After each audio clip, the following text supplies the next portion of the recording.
মিষ্টি কুটুম নাটকের পার্ট 147। বাহামণি কিছু খাওয়াই দিয়ে সবাইকে টাল করে দেয়, আর বাহামণি সবাইকে বলে যে এই নে ঢোল নিয়ে যাচ্ছি, তোরা ঢোল বাজা। যত টাকা পয়সা আসে সব টাকা পয়সা গুলো তুলে যার বাড়িতে উঠেছিল তার খরচ হয়েছে তাই তার আঁচলে বেঁধে দেয়। বাহামণি ভাবে যে আমাকে তো অনেক দূরে যেতে হবে, আমার তো খিদা লাগছে, শরীরে একটু এনার্জি করে নিই, তাহলে আমার অনেক দূরে যাওয়াটা সুবিধা হবে। কলা মুড়ি থাকে, বাহা সেখানে কলা মুড়ি খায় এবং তার ঠাকুরকেও খাওয়াতে যায় যে নে ঠাকুর খা।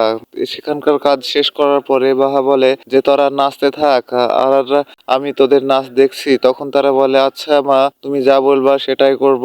কথা বলে তারা নাচতেই থাকে, আর বাহা সেখান থেকে চলে যাওয়ার জন্য প্রস্তুতি নেয়। ভাবে যে আমার তো কাজ শেষ, আর এখানে বা আমি থেকে কি করব, এখন আমাকে এখান থেকে যেতে হবে। বাহা তার ঠাকুরকে বলে হে ঠাকুর, তুমি আমাকে এই বিপদ থেকে রক্ষা করলা, তার জন্য তোমাকে ধন্যবাদ। আমি কখনো ভাবিনি যে আমি এত তাড়াতাড়ি এখান থেকে উদ্ধার পাবো। কথা বলে বাহা সেখান থেকে দৌড় দেয় এবং দৌড় দিয়ে সে রাস্তার দিকে চলে যায়। আর তারা নাচতেই থাকে, তারা জানে না যে বাহা সেখান থেকে পালিয়ে গেছে, এটা তারা বুঝতে পারে না। দীপ্তবাবুর বাসাতে বাহার জন্য দীপ্তবাবু সবকিছু খাওয়া দাওয়া ছেড়ে দিয়েছে। তার মা তার বোন কোনোভাবে দীপ্তবাবুকে খাওয়াতে পারছে না। তার বোন বলছে যে দাদা তুমি যদি না খাও তাহলে বৌদির চোখে কিন্তু পড়ে যাবে, তোমাকে একটু খাওয়াই লাগবে। তাও দীপ্তবাবু শুনে না, তার মা অনেকভাবে বুঝায় তাও সে খেতে চায় না। তখন তার মাকে উঠে বলে যে মা, আমার যদি কোনো কিছু হয়ে যেত বা আমাকে যদি তুমি কোনো ভাবে খুঁজে না পেতা তাহলে তুমি কি করতা মা, তুমি বলো। আমি এখান থেকে সেটাই করছি, আমার মেয়ের জন্য আমার কোনো কিছু ভালো লাগছে না, আমি কোনো কিছু করতেও পারছি না।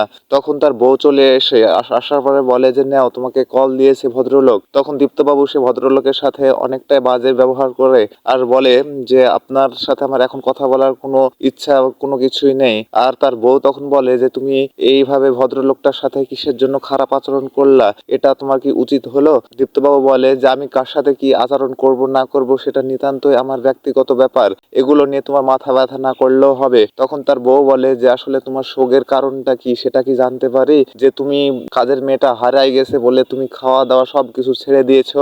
দীপ্তবাবু কয়েকবার বলতে যায় যে কাজের মেয়েটার সাথে তার সম্পর্ক কি, কিন্তু তার মা কথায় বাড়ি দেওয়ার জন্য আর বলতে পারে না। দীপ্তবাবুকে বলে যে তুমি পলাশমণিতে যাও। তখন দীপ্তবাবু বলে যে প্রয়োজন হলে আমি সেখানেই যাব। তখন তার বউ বলে যে ঠিক আছে আমিও যাব। তখন দীপ্তবাবু চুপ করে যায়। এইদিকে বাহা রাস্তায় উঠে একটা ভ্যান পায় এবং ভ্যানওয়ালাকে বলে যে আমাকে ওই শহরের বড় রাস্তাতে রেখে আসতে হবে, কিন্তু ভ্যানওয়ালা কোনোভাবে যেতে চায় না, বলে যে দুপুর বেলাতে আমি যেতে পারবো না, যদিও যায় তাহলে ভাড়া ডবল দেওয়া লাগবে। তখন বাহা বলে যে ঠিক আছে আমি তোর ভাড়া দিয়ে দেবো, কিন্তু এখন তো আমার কাছে টাকা নেই, আমি বাসায় যেয়ে তোকে দিব।